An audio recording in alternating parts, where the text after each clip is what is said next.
से भक्तर लुह को देखि निज आखिरे लुह गड़ाई कांदुछि।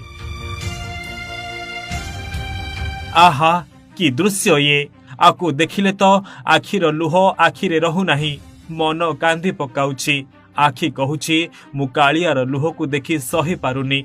आउ सेपटे भक्तर दुख देखि आज कालिया शांत दुखरे जर्जरित। ता भक्तर दुख को सही पारु नाही कालिया। केमिति बा सहिब?